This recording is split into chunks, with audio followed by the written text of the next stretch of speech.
এই যুবকরা অনেক কিছু করতে পারে, তাদের ভিতরে অনেক শক্তি আছে, তারা ইতিহাস গড়তে পারে, তারা বিপ্লব ঘটাতে পারে, তারা বাতাসের গতিস্রোতকে পাল্টিয়ে দিতে পারে, সাগরের গতিকে উল্টিয়ে দিতে পারে। তারাই হলো যুবক। আর সেই যুবকরা, এই শক্তি সম্ভাবনায় যুবকরা, এই শক্তিময় যুবকরা যদি আল্লাহ তাআলার ইবাদতে কাটিয়ে দেয়, আল্লাহ তাআলা বলেন এই যুবক আমার কাছে 1000 মানুষের চেয়ে অধিক উত্তম। বলেন সুবহানাল্লাহ। এমন যুবক, তার যৌবনটা টেন্ডারবাজি করে নয়, নেতার পিছনে নয়, চাঁদাবাজি করে নয়, নারীর পিছনে নয়, আল্লাহ তাআলার হুকুম লঙ্ঘন করে নয়, নিজেকে একবারে কন্ট্রোল করে মাঝি বানিয়ে একদম আল্লাহ তাআলার হুকুম পালন করে গিয়েছে। সেই যুবক আল্লাহ তাআলা কাল কিয়ামতের ময়দানে স্পেশাল আরশের নিচে ছায়া দিবেন। বলেন সুবহানাল্লাহ।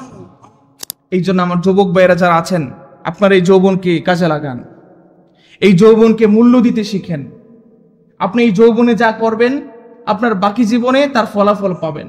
এই যৌবনে ইবাদত করবেন, 5 ওয়াক্ত নামাজ পড়বেন, আল্লাহ তাআলার হুকুম পালন করবেন, রাসূলুল্লাহকে ফলো করবেন, সাহাবীদেরকে আদর্শ হিসাবে গ্রহণ করবেন, নারীর পিছনে ঘুরবেন না, নেতার পিছনে ঘুরবেন না, মদ গাঁজা এবং ড্রাগ কিছু নিবেন না, আল্লাহ তাআলার হুকুম পালন করবেন। এই যৌবন বয়সটা এভাবে কাজে লাগালে বাকি জীবনটুকুর ফলাফল ভুগবেন। শুধু জীবনটুকু নয়, কাল কিয়ামতের ময়দানে আল্লাহ তাআলা স্পেশাল আরশের নিচে ছায়া দিয়ে আপনাকে সম্মানিত করবেন। যৌবনকে কাজে লাগাতে শিখুন। যখন আপনি যৌবন বয়সে ইবাদত করবেন, যখন বৃদ্ধ হয়ে যাবেন, যখন বৃদ্ধ হওয়ার কারণে কোমরের ব্যথা, মাজার ব্যথা, শারীরিক অসুস্থতার কারণে যখন ইবাদত করতে পারবেন না, তখন আল্লাহ তাআলা ফেরেশতাদেরকে বলবে, এই ফেরেশতারা তার যৌবনের আমলগুলো দেখো। যৌবনের আমল যখন খুলে দেখবে যে ফেরেশতারা বলবে, আল্লাহ সে তো যৌবনে 5 ওয়াক্ত নামাজ পড়েছে, সে তো দাড়ি রেখেছে, সে তো টুপি পরেছে, পাঞ্জাবি পরেছে, বালক পদে ছিল, এখন বৃদ্ধ হওয়ার কারণে সে আমল করতে পারছে না। আল্লাহ তাআলা বলবেন, যৌবনে যে আমলগুলো করেছে এখন না করা সত্ত্বেও তার সওয়াব অটোমেটিকলি লিখতে থাকে। সুবহানাল্লাহ বলবেন না? যৌবনে ইবাদত করতে শিখুন। আমাদের বর্তমানে দেখা যায় যুবকরা ইবাদত করতে চায়, কারণ তাদের ভিতরে অনেক সম্ভাবনা। তারা খেলাধুলায়, দুনিয়ার সেই যে আনন্দ, এগুলাতে মত্ত থাকে। আমাদের সমাজে দেখা যায় যাদের দাড়ি পাকা মুরব্বী কিছুদিন পর আল্লাহ না করে কবরে চলে যাবে, ওই মানুষদেরকে মসজিদের সর্বপ্রথম কাতারে দেখা যায়, যুবকদেরকে দেখা যায় না।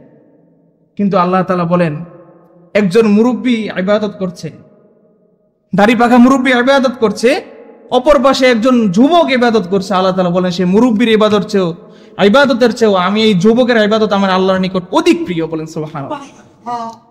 কেন? মুরব্বীরা হচ্ছে তাদের এখন শেষ বয়স, তাদের কোনো কাজ নাই, আল্লাহ বিল্লাহ ছাড়া কোনো কাজ নাই। কারণ আল্লাহ বিল্লাহ না করলে কবরে কি উপায় নাই, আল্লাহ বিল্লাহ করতেই হবে। দাড়ি পেকে গিয়েছে, চামড়া কুচকে গিয়েছে, কিন্তু যুবকদের ভিতরে এই ভয়টা নাই, তার ভিতরে অনেক শক্তি, আমি অনেক কিছু করে ফেলতে পারবো। এই শক্তিময় যুবক যদি রবের ভয়ে একেবারে বিনয় হয়ে যদি সে আল্লাহর সেজদা লুটিয়ে পড়ে, আল্লাহ তাআলা আরশ কেঁপে যায়। বলেন সুবহানাল্লাহ।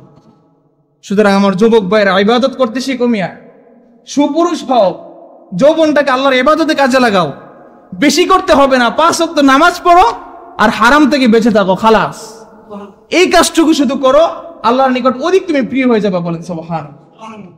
তাই রাসূল বলেছেন, 5টা জিনিস ফুরিয়ে যাওয়ার পূর্বে 5টা জিনিসকে গনিমত হিসেবে বিবেচনা করো। 1 নম্বর হচ্ছে শাবাবাকা কবলা হারমিক, বৃদ্ধ হওয়ার পূর্বে যৌবনকে কাজে লাগাও।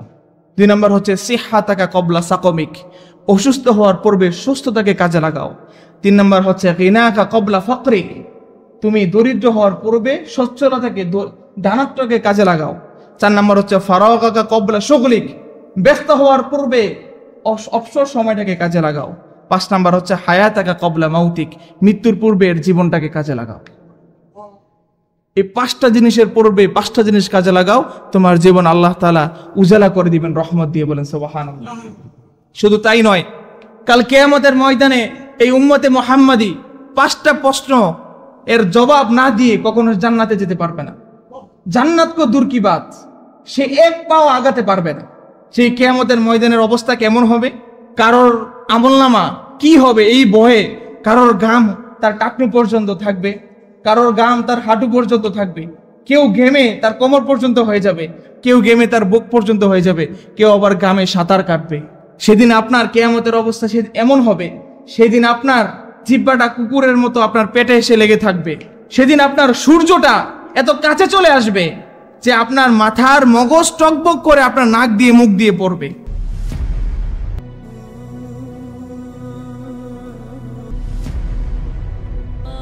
Al Wasatia, enjoy the Quranic message.